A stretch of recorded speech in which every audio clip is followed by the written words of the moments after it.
The attic laughed at me. Not a creak, not the house settling. It was laughter. Light and quick, like a kid who just wanted a joke I didn't hear. I was alone. It was late. Mom was out of town and I was watching the place. I grew up in that house and always knew the attic was off limits. When we were kids, we could go as far as the landing and no higher. That night I was on the couch with a blanket and a stupid show on low. Then that sound came through the ceiling above the hall, like it was sitting on the hatch, legs swinging into the dark. I paused the TV and held my breath. The house went quiet. The fridge hummed and clicked off. My own heart sounded too loud. Nothing else. I let out a breath and felt dumb. Then it laughed again. Same spot. 2 quick bursts, like, haha, then a longer one that ran out of air.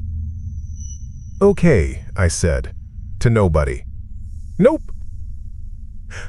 I grabbed the flashlight from the junk drawer, the yellow one with the chipped handle. I stood under the hatch and tugged the string. The ladder came down, slow and grindy. Dust flurried. I coughed and wiped my face. The light beam cut a cone into the black, and I climbed with my hand shaking on the rails. Up there it smelled like old wood and insulation. Dry and stale, the kind of cold that lives in rafters. I moved the light around. Just beams, the peak of the roof, my breath in the air. No footprints in the dust except mine, which was a relief and also not. Cardboard boxes, an old suitcase, the Christmas tubs. Nothing living. On the far side, past the joists, there was a small panel in the knee wall. Plywood.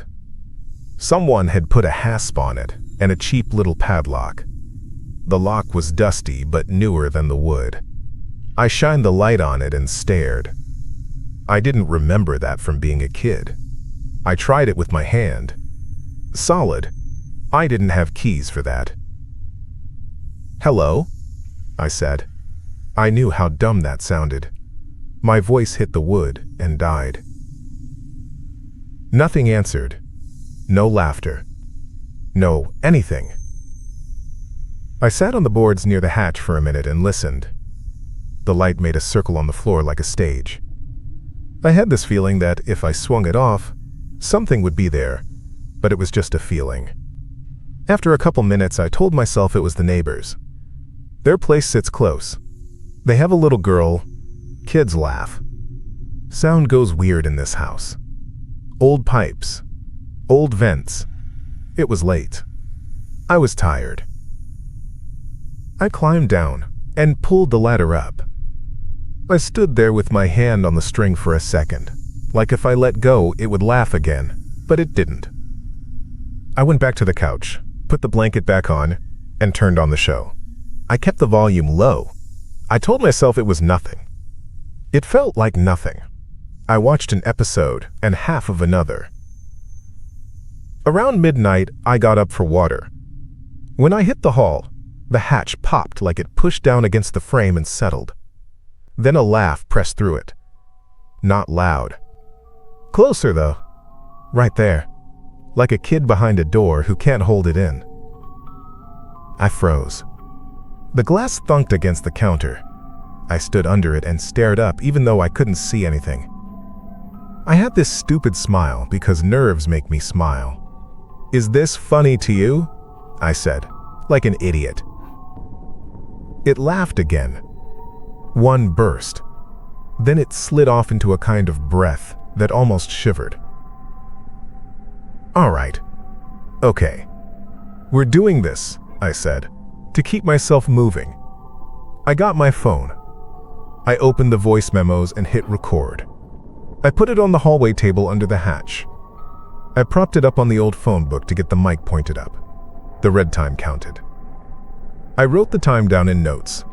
12:03 a.m. Laughter from attic hatch. 3 bursts. Closer. I called Tyler because he stays up late and because he doesn't feed into my weird. He picked up on the fourth ring with, "Do you know it's midnight?" "Listen. Just listen," I said. "To what?" Laughing.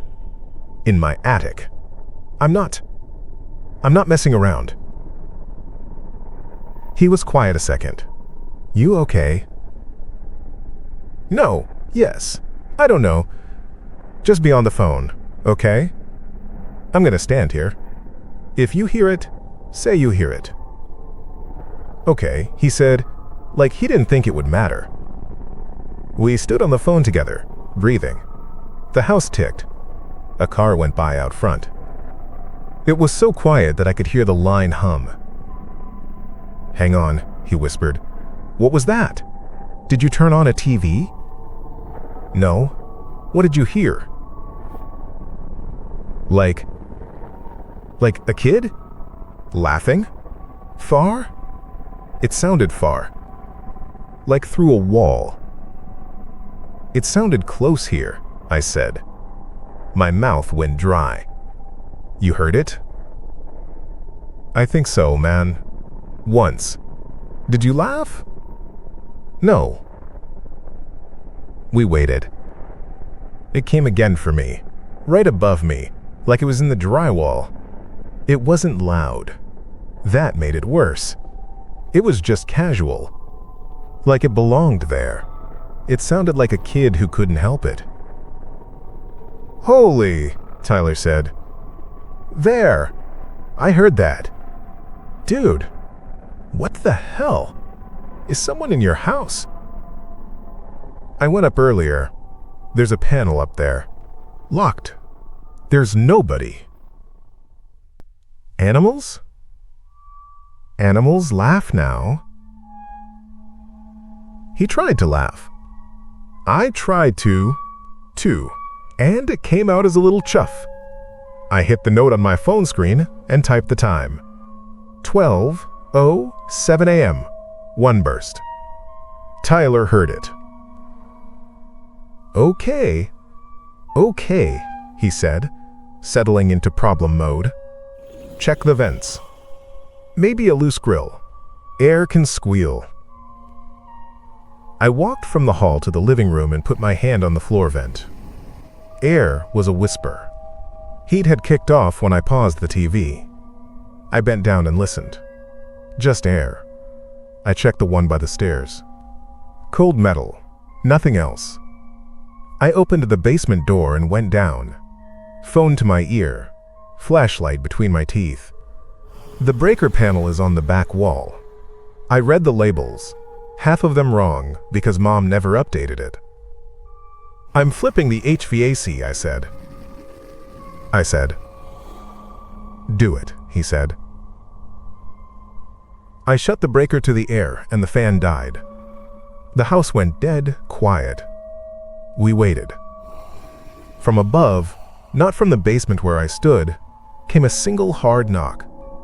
Then the laugh, above the hall again. "Tyler?" "Tyler!" "Yeah, I hear it," he said. "I'm not messing with you. I hear it." I turned the breaker back on and went up. The recording still ran.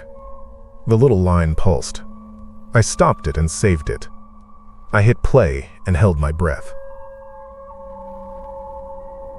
Silence. My voice asking Tyler if he's there. The vent covers squeak.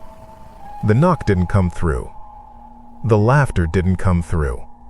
On the audio, it was just my breathing and the house. At one point, I made a nervous joke about animals laughing and chuckled under it, and I heard my own little laugh on the recording. That was it. "There's nothing on the recording," I said. "It's just..." And I laughed again. A short, dumb thing that I couldn't hold back. From above, a short, dumb thing right back.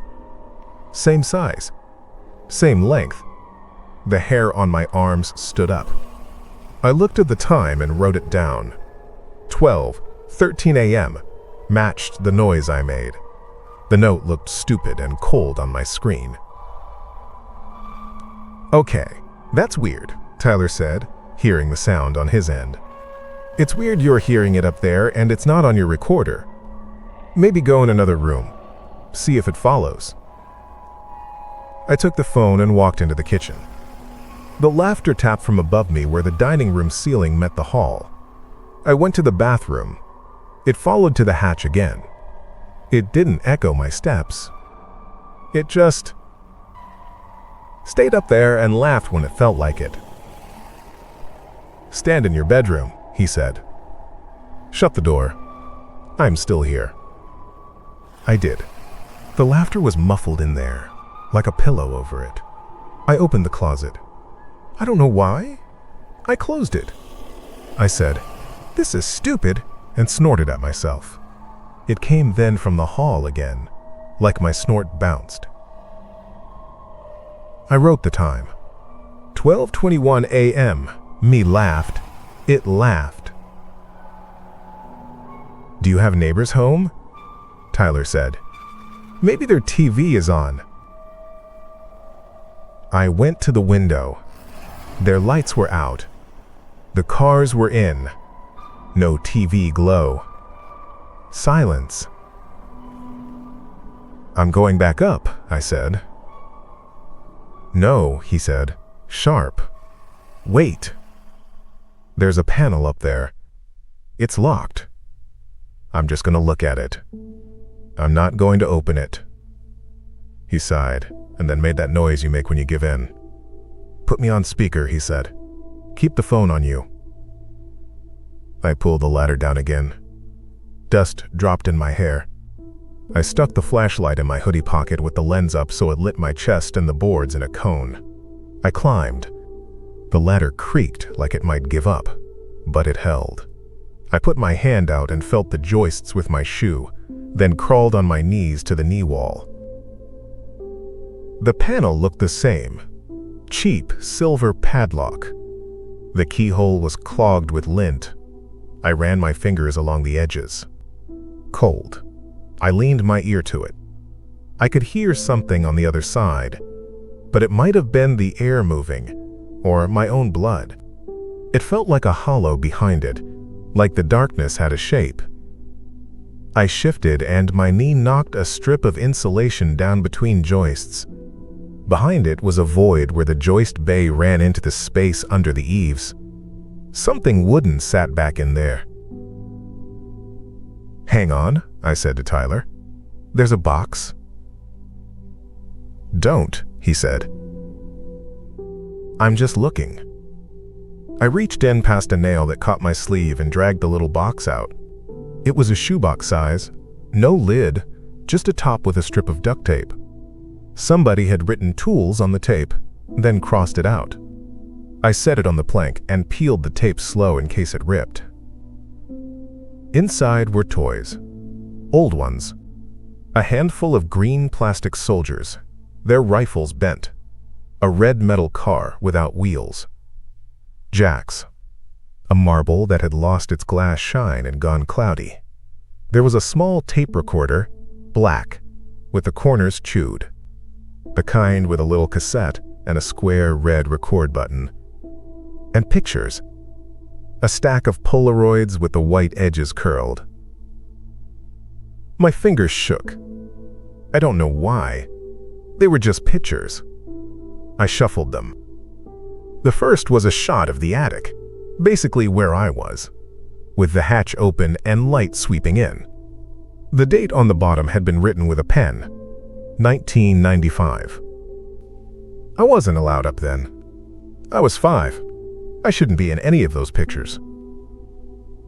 But there I was in the next one, crouched on the boards near the hatch, my striped shirt pulled over my hands. I had a plastic dinosaur in one hand and I was grinning. I remember that shirt. I never stood in that spot. I swore on it. Mom never let me. I felt a small, hot panic climb my throat. "Tyler." "What?" "There's a picture of me up here." He swore. No, there's not." "What do you mean, up there?" "You just said you weren't allowed up there." "I wasn't." You sure it's you? Yes, I said. My voice cracked on it. Something laughed from behind the panel. Not a copy of me that time. This was different. Closer, like a breath pushing through teeth. I put the pictures down and picked up the tape recorder. It was light. I clicked eject. A cassette sat inside, a clear one with a little reel showing brown tape. Somebody had written a name on the side in red marker. Bien. I sat back. For a second, the whole house felt like it tilted. I have the tape, I said. The tape of what? I don't know. There's a name on it, I said. Ben. I didn't even say it. I mouthed it first without sound. My tongue felt stuck. Another laugh came from the panel like the word had drawn it close. I realized my face was wet, and I did not have any good reason for that. Tyler was talking. Who's Ben? My mom's, I said. My mom had a brother. I know that name, but we don't say it. We never said it.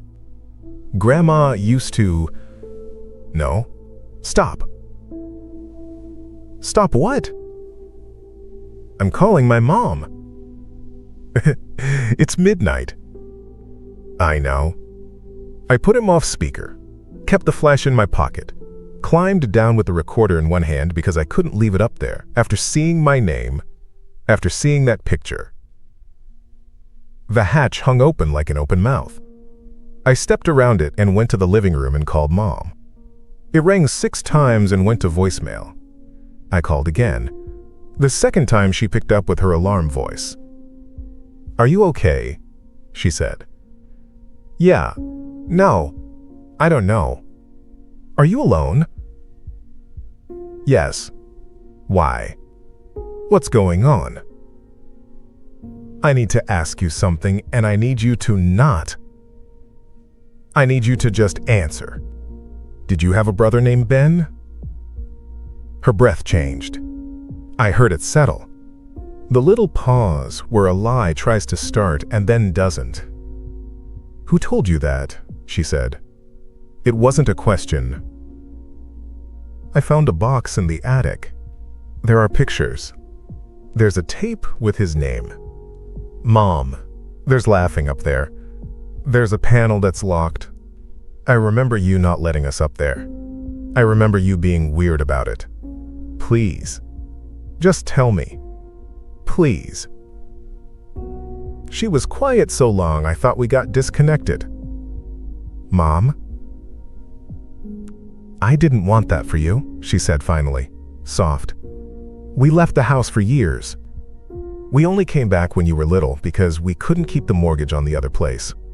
Your grandma said we had to lock it and not talk and move on. Your grandma was wrong. I was wrong. She took a breath that broke halfway down. Your Uncle Ben, she said. He was 9 the summer he went up there. He was supposed to be watching your aunt and me. We were playing hide and seek. We were not supposed to go up. He liked to tease, and he liked to win. He went up anyway. He liked the way the sound carried up there. He'd hide behind that wall, in the crawl space. Your grandpa had put that panel in so he could get to the wiring. Sometimes Ben would crawl in and scare us with his laughing. He'd do this stupid short laugh, and then he'd hold his breath so we thought he was gone. Did he? I started. The words stuck in my throat. One night, she said, and I could hear her pull the phone against her face, like she wanted the phone to be me, so I could carry some of it for her. He went in there and he did the laugh and we laughed too, and then he didn't come out. He never came down. You didn't. We tried. Your grandpa took the wall off. He took the wall off.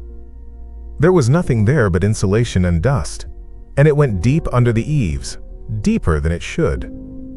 We called the police, and they searched the crawl. He wasn't there. He wasn't anywhere. They chalked it up to him running away, but his shoes were by the hatch, and his tape was up there. and his stupid toys. Your grandma said the house took him and the house would keep him, and she locked the panel and told us to never speak his name in the house again. We moved a year later. Your grandpa died not knowing. I didn't want. Her voice broke hard. I heard her trying to swallow it down. Mom, I said.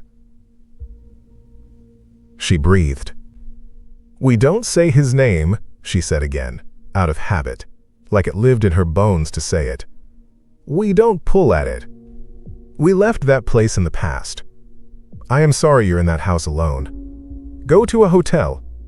I'm 10 hours away. I'll come in the morning. Leave the attic alone. On the table, my phone showed an incoming call from Tyler. I didn't take it. Mom, I said. He laughs. She cried then. Quiet, angry little tears. I'm sorry, she said. I'm so sorry. I was 20. We were stupid and loud, and he wanted us to laugh. He was good at making us laugh. We made a family out of not saying the hard thing. I'm sorry. Please don't go up there. I told her I wouldn't, and we hung up and I sat with the tape recorder in my lap. I flipped it over and over. The battery door was held with more tape. I peeled it. The batteries were old and fuzzy but not corroded all the way. I wiped them with my shirt and put them back. I didn't know if I wanted it to work. I didn't know if I could stand it if it did. Tyler texted me. Pick up. I called him back. Do I need to come over? He said. I think I'm going to go back up, I said. My voice sounded calm. It surprised me. A part of me wanted to be the adult who fixes things. A part of me wanted to push hard on the thing that hurt, because that was how you make it move. I'm going to say his name. I'm going to stop pretending he wasn't here. That's a bad idea in every movie, he said. Yeah. Don't go alone. I can get in the car. It'll take you 30 minutes. 20, he said, but we both knew it was 30. It's okay, I said, and I meant it in a way that didn't make sense. Stay on the phone. I took the recorder and the flashlight and my phone and went back to the ladder. I pulled it down like I had 100 times as a kid to hand Mom the Christmas tubs while she cursed at the dust. I climbed. It was quiet up there, the kind of quiet that hums.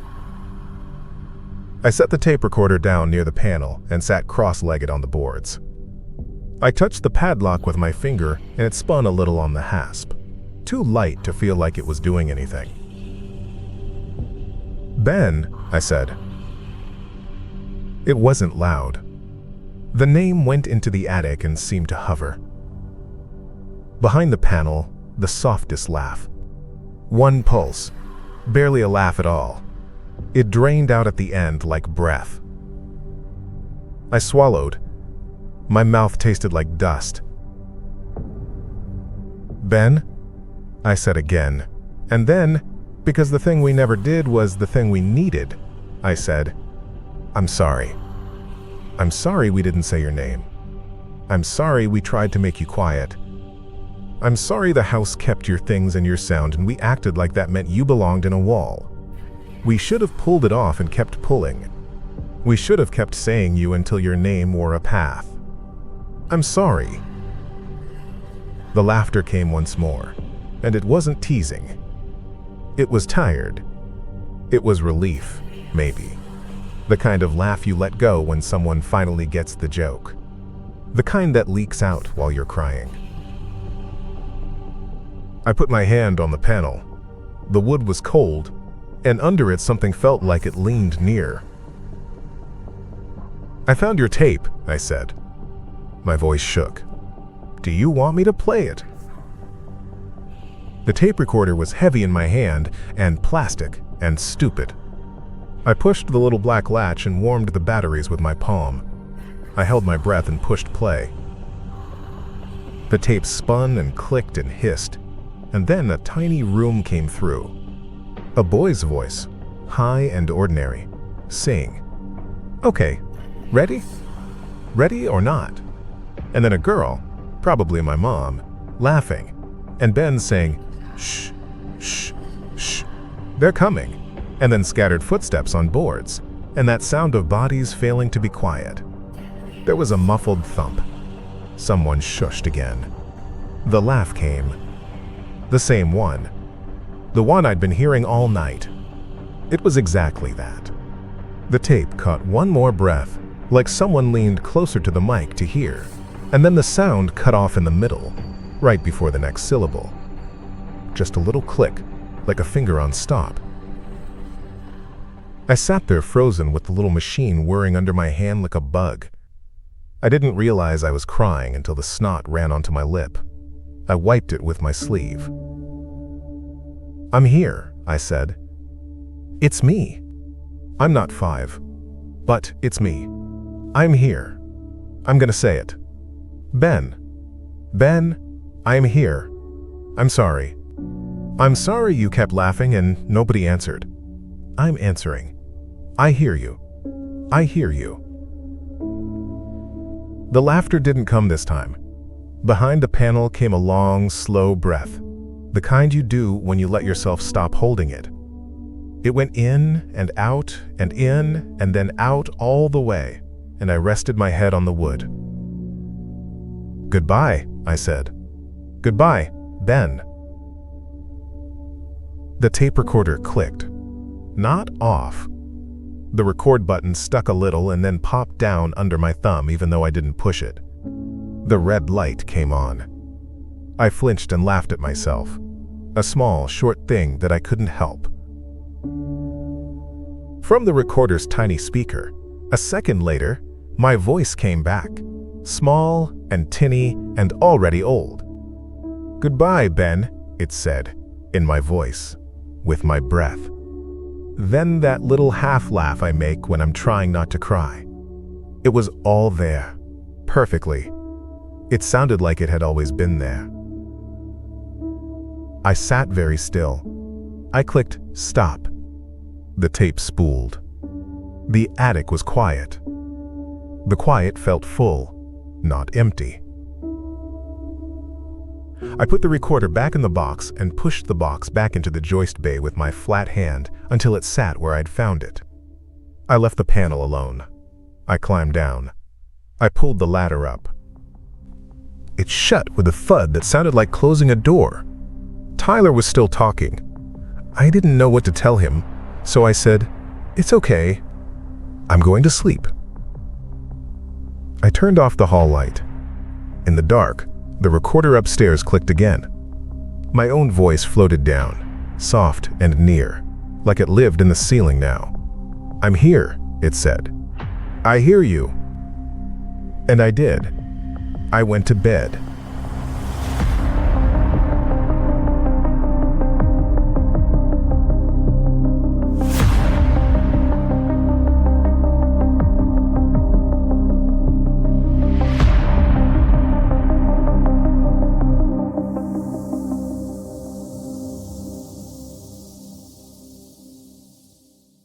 I hope you enjoyed that one. Sometimes these stories stay with you longer than you expect. If you'd like to hear more, subscribe for the next night's story. Like the video if you enjoyed it, and maybe watch another before the lights go out. See you in the next one.